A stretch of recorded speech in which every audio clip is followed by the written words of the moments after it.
Nausog ko ata yung Golden State na sinabi ko nung nakaraan na kapag nanalo sila ng isa at natalo naman yung Clippers ng isa, aakyat ang Warriors sa number 6. Ayaw pagbigyan. Wala na ngang Embiid sa Sixers, hindi pa naglaro si Tito Jim dito sa Warriors. Nananakit yung likod, hindi na madaan sa salon pass.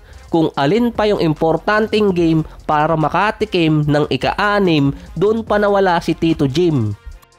Ganda pa naman na nilaro ni Steph, 29 points, 5 rebounds, 13 assists at 5 3-point shot. Kaso tinalo sila ng sarili nilang game plan, 3-point shot.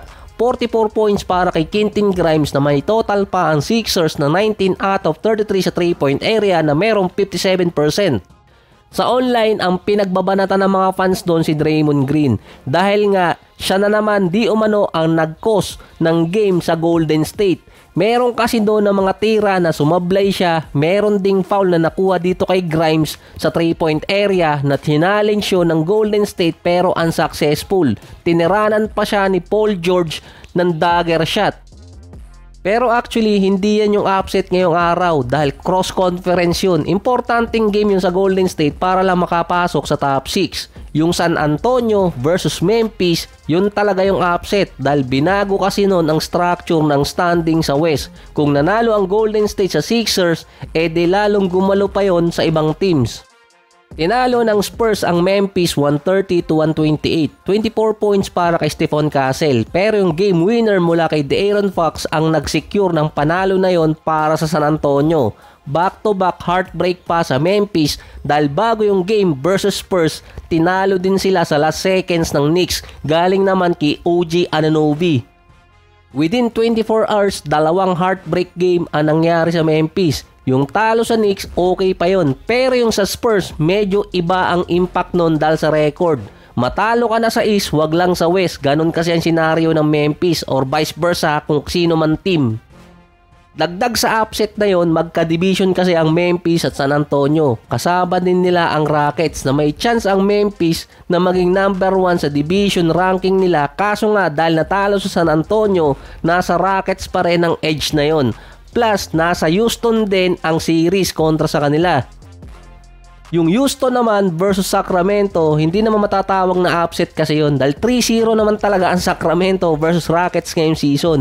Hindi man lang nakaisa yung Houston kahit pa may combine na 54 points si Sengun at si Green.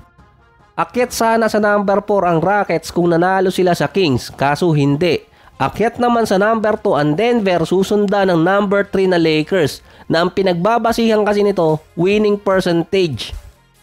Pero kung ibabase talaga yon sa panalo, ganito ang magiging itsura ng standing ng mga team. Ang Minnesota ang magiging number 6 so far dahil sila ay panalo sa series versus Dallas.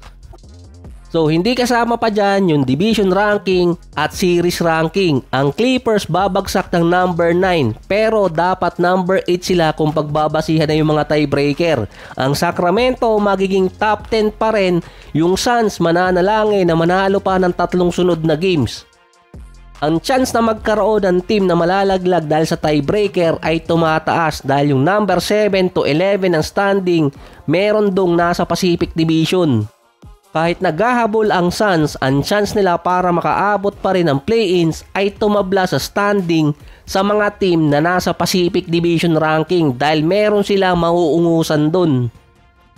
Yung Dallas na minamalas nitong mga narang linggo natalo pa sa Milwaukee Bucks. Ang sunod na makakalabang kasi ng Dallas ay Sacramento Kings. So uusugin ko to. Kapag nanalo yung Kings sa Dallas sa next game nila, lalong gugulo yung standing sa West. Hanggang katapusan ng regular season, makikipag-agawa ng pwesto. Pwede pang makasingit doon ang Suns at mahihirapan ding pumesto yung ibang mga team sa playoffs.